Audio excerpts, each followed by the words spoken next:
Bueno, yo soy Gallardo María Paula y en esta clase vamos a ver el tema de nódulos pulmonares y cáncer de pulmón.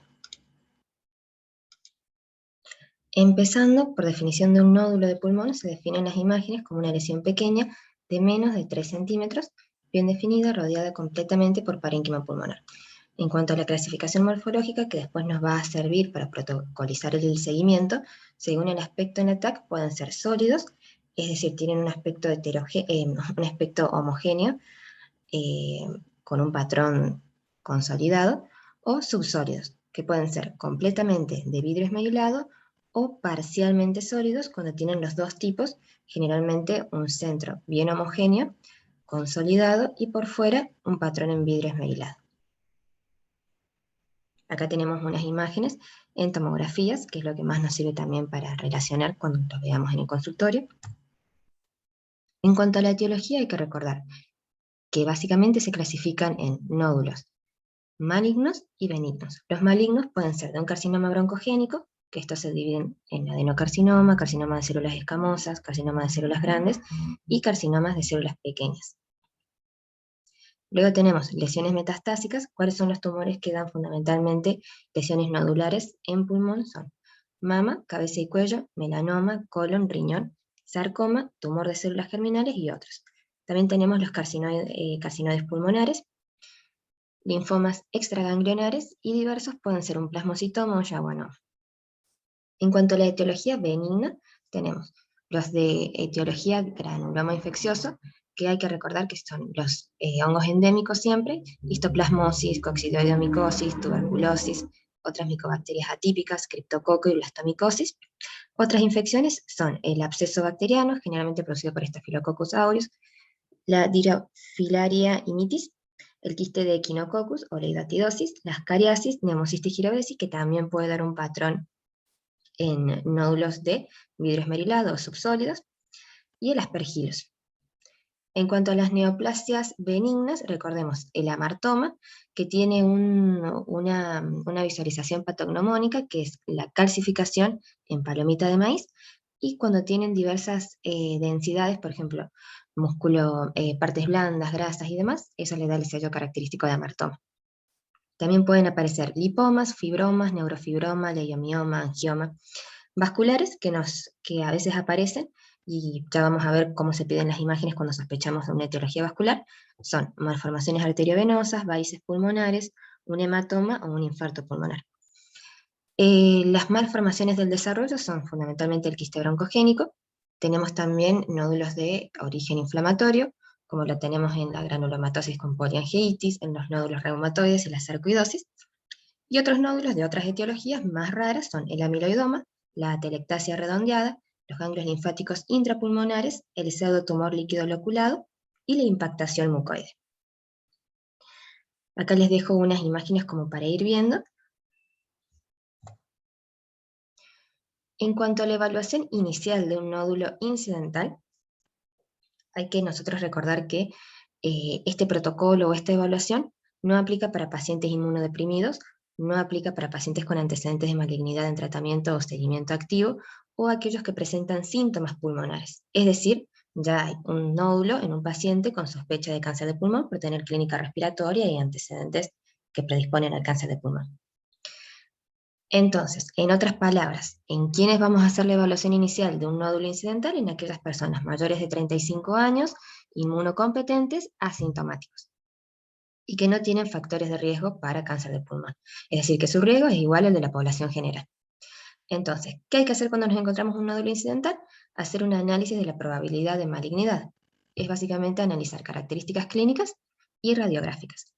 Antes de empezar, como regla general, las masas, lesiones más de 3 centímetros, o sea 30 milímetros, se deben resecar y biopsiar. ¿Por qué? Porque hay mucha chance de que sean malignos. Y los nódulos de menos de 8 milímetros, algunos dicen 6 milímetros, directamente se controlan con TAC periódicas. Los nódulos entre 8 y 30 milímetros deben ser sometidos a un juicio clínico y, en lo posible, con una herramienta de predicción de malignidad. Acá yo les traigo la herramienta que nos propone el UpToDate, que aparentemente resumiría algunas características y ventajas de otras reglas de predicción que son mucho más viejas. ¿cuál es la ventaja de esta calculadora? Que evalúa la atenuación del nódulo, lo que a diferencia de calculadoras más viejas, eleva su sensibilidad. Es básicamente si es sólido o subsólido. ¿Cuáles son las desventajas? Solamente estima la probabilidad de malignidad en una población con alto riesgo de cáncer de pulmón, es decir, fumadores actuales o exfumadores. No está validado y por lo tanto podría sobreestimar potencialmente la probabilidad de cáncer en poblaciones de bajo riesgo, es decir, nunca fumadores. Si nosotros repasamos acá las características, son las mismas características que nosotros podemos tener en la mente para definir clínicamente si la chance de malignidad es baja, moderada o alta. Entonces, tenemos la edad, a mayor edad, mayor chance de que sea cáncer, el sexo femenino es un factor de riesgo, antecedentes familiares de cáncer de pulmón, la visualización de signos de enfisema, el tamaño del nódulo, el tipo de nódulo, si el nódulo se encuentra en la parte superior del pulmón, si son múltiples los nódulos, y si hay imagen de espiculación. Acá nosotros ponemos resetear, es decir, calcular, y vemos la probabilidad de registro y la probabilidad de cáncer. Y ahí nosotros podemos cambiar la precisión decimal con 1 o 2 decimales, los podemos presentar en porcentaje o proporción. Bueno, está muy bueno. Una de las cuestiones que esta calculadora no presenta y que nosotros tenemos que tener en la calculadora es la estabilidad o crecimiento. Cuando nosotros decimos entonces que algo es de bajo o moderado riesgo de malignidad y decidimos controlar, ¿qué es la estabilidad o crecimiento? Para nódulos sólidos, el crecimiento es entre tacs un crecimiento mayor a 2 milímetros. Y para un nódulo subsólido, que sea completamente de vidrio esmerilado, es un aumento de la atenuación, es decir, que tenga un centro sólido. O a la aparición de componente sólido, como dije recién, o el crecimiento de este componente sólido. Esta calculadora estima la probabilidad de que un nódulo pulmonar descrito anteriormente sea diagnosticado como cáncer dentro de un periodo de seguimiento de 2 a 4 años. Para remarcar, no existen biomarcadores como el antígeno carcino embrionario, la antitripsina alfa-1, el antígeno de carcinoma de células escamosas, validados todavía, y esta calculadora no nos indica, pero siempre hay que sospechar si es conveniente o no, caso por caso, pedir serologías fúngicas, marcadores de autoinmunidad. Ahora bien, ¿cuáles son las opciones diagnósticas? Nosotros tenemos para la evaluación de un nódulo pulmonar en un paciente asintomático, generalmente se empieza con una radiografía de tórax, que son relativamente insensibles para la detección de nódulos pequeños y la mayoría de los nódulos de menos de 1 centímetro no se ven. Como consideración especial, los nódulos sospechosos de etiología infecciosa relacionados a una neumonía, se recomienda repetir la radiografía en 6 a 8 semanas desde el tratamiento completo. Si se observa un patrón de calcificación benigno, igualmente, esto es punto y aparte. Si nosotros viéramos un patrón de calcificación benigno, por ejemplo, un amartoma, que como dijimos tiene la calcificación en palomita de maíz y demás, igualmente se recomienda un ataque de tórax de baja dosis para darle el sello. Después tenemos el ataque de tórax, que se recomienda sin contraste y con baja dosis de radiación, y que el protocolo sea con series de 1 milímetro. Esa sería la TAC de inicio, de diagnóstico, y la de seguimiento para los nódulos pulmonares. Salvo cuando se sospecha una etiología vascular, como pueden ser las malformaciones arteriovenosas pulmonares, el infarto pulmonar. En este caso se pide TAC de tórax con contraste. Luego tenemos acá una herramienta interesante, que es el PET-TC con el 18-fluorodesoxiglucosa, que su uso está concentrado en evaluar la presencia de metástasis y seleccionar el objetivo más seguro para la biopsia. Es decir, básicamente nosotros tenemos un paciente con una sospecha de malignidad alta, con características en el TNM que nos hacen sospechar de una enfermedad diseminada y por lo tanto hay que limitar los gestos quirúrgicos. Bueno, se puede usar el PET-TC con 18-fluorodesoxiglucosa. Y si no, previamente, si hay varias lesiones, elige el lugar más seguro para la biopsia. Hay que recordar que es un estudio rentable para nódulos sólidos, con una sensibilidad del 89 y una especificidad del 75, y esto para nódulos sólidos de más de 8 milímetros, lo que difiere mucho con nódulos subsólidos, porque tiene una sensibilidad y especificidad del 10 y el 20%, respectivamente. Tenemos falsos positivos, que ocurren con afecciones infecciosas e inflamatorias, en particular neumonía, enfermedad micobacteriana, nódulos reumatoides y la sarcoidosis. Y los falsos negativos pueden ocurrir con tumores menos activos metabólicamente, como puede ser el adenocarcinoma in situ, el adenocarcinoma mínimamente invasivo, el adenocarcinoma mucinoso y tumores carcinoides. En pacientes con hiperglucemia no controlada también dan falsos negativos porque los niveles altos de glucosa sérica retardan la captación del radiotrazador. Los nódulos con componentes sólidos menos de 8 milímetros y los nódulos de vidrio esmerilado puro también pueden ser falsamente negativos en PET. Ahora bien, en cuanto al seguimiento, que esta puede ser a veces la parte como más difícil, remarco de nuevo que estamos hablando del seguimiento de nódulos incidentales de pacientes mayores a 35 años, sin signos o síntomas atribuibles a la lesión y con un riesgo basal de cáncer de pulmón equivalente al de la población general. Es decir, no son tabaquistas severos. Acá lo que está bueno para discutir es que una vez que nosotros tenemos el incidentaloma, este nódulo de pulmón, nosotros calculamos la probabilidad clínica de cáncer de pulmón. Y acá tenemos que puede ser muy bajo, menos del 5%, bajo moderado, del 5, que sería del 6 al 65%, y alto, más del 65%. Bien, estos serían los factores que influyen en el manejo de nódulos de 8 a 30 milímetros de tamaño. Consideraciones especiales que podemos tener es que un nódulo estable es un nódulo sólido que ha permanecido estable durante más de 24 meses, y un nódulo subsólido estable es el que está estable durante más de 5 años por TAC. Y probablemente todos estos sean benignos, es decir, 2 años para un nódulo sólido, 5 años para un nódulo subsólido. La grasa o ciertos patrones de calcificación, como dijimos antes, de un nódulo en la TAC permite el diagnóstico de un amartoma o un granuloma benigno. Nódulos infracentimétricos, con seguridad, son aquellos menores a 6 milímetros, sean sólidos o subsólidos, recordando que los subsólidos se mide el componente sólido, si es que lo tiene, y no requieren seguimiento, menos de 6 milímetros.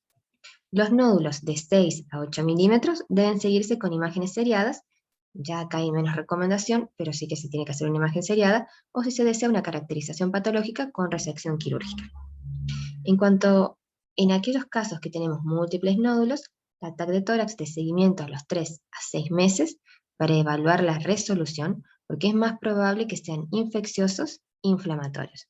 Entonces, múltiples nódulos, TAC de seguimiento a los 3 a 6 meses para ver si se solucionaron. Ahora bien, vamos al cuadrito de nuevo. Básicamente, los nódulos sólidos, solitarios más de 8 milímetros, deben evaluarse más a fondo para la sospecha de cáncer. Eso yo lo quería dejar bien remarcado, es decir, 8 milímetros. Bastante chiquito. Vigilancia para TAC a los 3 meses si la sospecha de cáncer es baja. Un PET-TC con fluorodesoxiglucosa si la sospecha es intermedia, y biopsia o escinción si la sospecha es alta. Esto sería como el concepto más importante para llevarse de este cuadrito. Básicamente.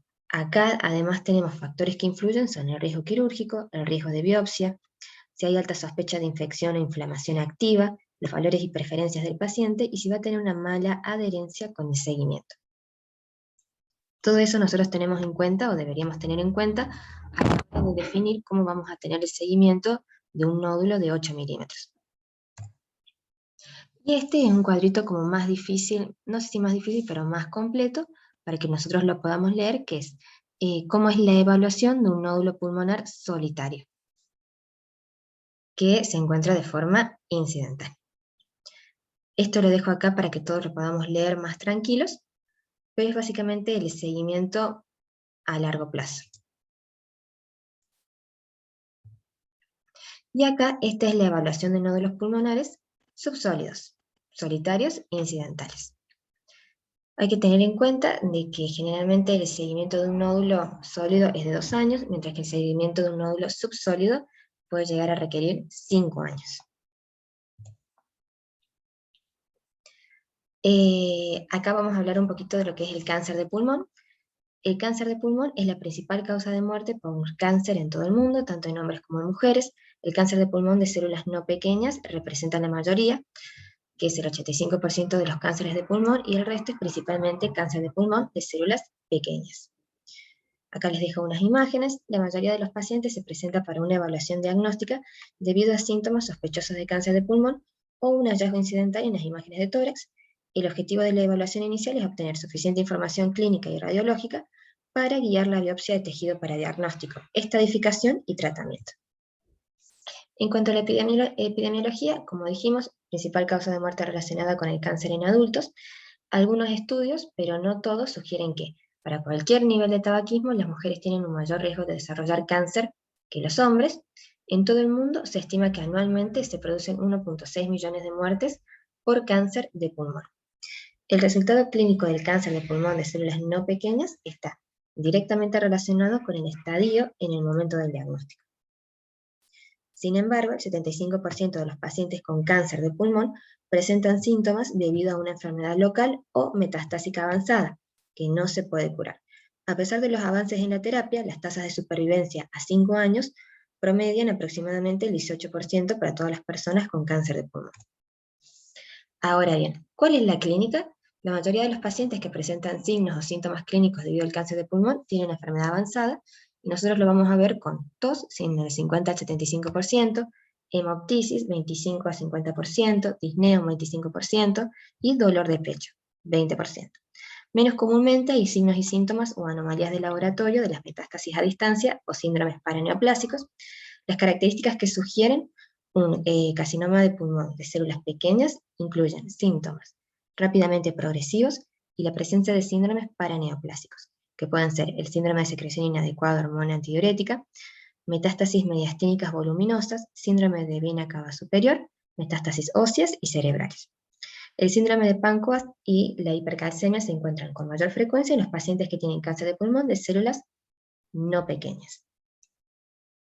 Si el algoritmo comienza con la radiografía de tórax, es probable encontrar una lesión focal nueva o agrandada, un derrame pleural, nodularidad pleural, nódulos iliares o paratraqueales agrandados, una lesión endobronquial, neumonía postobstructiva, una atelectasia segmentaria o lobar. Y además, el cáncer de pulmón siempre debe sospecharse en un fumador actual o anterior con tos o hemoptisis de nueva aparición. En cuanto a la evaluación de un paciente con imágenes de tórax sospechosas de cáncer de pulmón, entonces pasamos a una historia y examen físico completos, especialmente enfocados en la detección de enfermedad metastásica. En cuanto al laboratorio, se suele solicitar hemograma completo, electrolitos calcio, fosfatasa alcalina, la GOT-GPT, bilirrubina total, creatinina, albúmina y lactato de deshidrogenasa, que estos no son esenciales. Y por último tenemos el paso de la estadificación radiográfica. En el caso de la sospecha de un cáncer de pulmón de células no pequeñas, que van a ser el 85% de los casos, se solicita imágenes del tórax, que está con contraste, imágenes de la parte superior del abdomen, incluidos el hígado y glándulas suprarrenales, imágenes dirigidas a sitios de metástasis potenciales cuando hay síntomas, hallazgos focales, o cuando el ataque de tórax muestra evidencia de enfermedad avanzada. En cuanto al ataque de tórax, es preferible el realce de contraste intravenoso, ya que puede distinguir la invasión mediastínica del tumor primario o los ganglios linfáticos metastásicos de las estructuras vasculares. Proporciona una definición anatómica precisa del tumor dentro del tórax, que en consecuencia dirige la biopsia de tejido para el diagnóstico histopatológico y la estadificación. La principal limitación del ATAC es su baja precisión en la identificación de metástasis mediastínicas. Acá le dejo dos imágenes, esta primera con invasión del cáncer de pulmón en el mediastino en una tomografía computarizada, y luego tenemos cáncer de pulmón de células no pequeñas en un estadio avanzado. Luego tenemos el PET de cuerpo entero o PET-TC. A pesar del uso generalizado de PET de cuerpo entero como herramienta de estadificación de rutina, en realidad no hay consenso sobre el valor de la práctica. El principal objetivo es evidenciar la enfermedad de estadio 4 no anticipada, y así evitar gestos quirúrgicos innecesarios, principalmente toracotomías o resecciones quirúrgicas con intención curativa.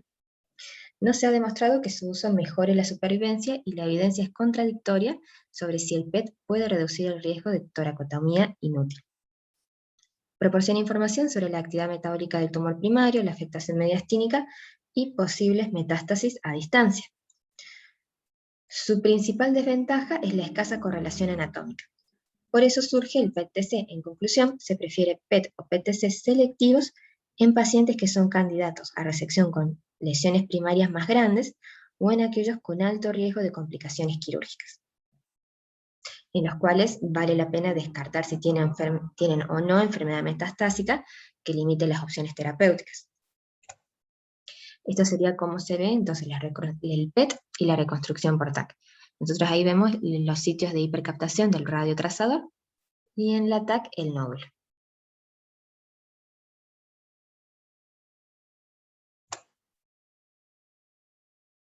Y acá, de nuevo, la comparación entre el sitio de captación de la 18-fluoridexoxiglucosa y el nódulo. Y en cuanto al diagnóstico, se puede realizar un diagnóstico patológico a partir de muestras citopatológicas o histopatológicas, que es la biopsia de tejido, que es la que rinde más utilidad, la que tiene más utilidad. Las muestras citopatológicas más comunes son pulmón con un esputo aspirado transtorácico con aguja y lavado, cepillados o aspirados con aguja broncoscópico, ganglio linfático y metástasis a distancia. Y recordemos que el núcleo de tejido de biopsia se puede obtener de los siguientes: pueden ser pulmón, ganglios linfáticos o metástasis a distancia. En cuanto a la histopatología, distinguir entre los diferentes subtipos histológicos de cáncer de pulmón de célula pequeña es cada vez más importante para guiar las pruebas posteriores de mutaciones específicas y para guiar la selección del tratamiento.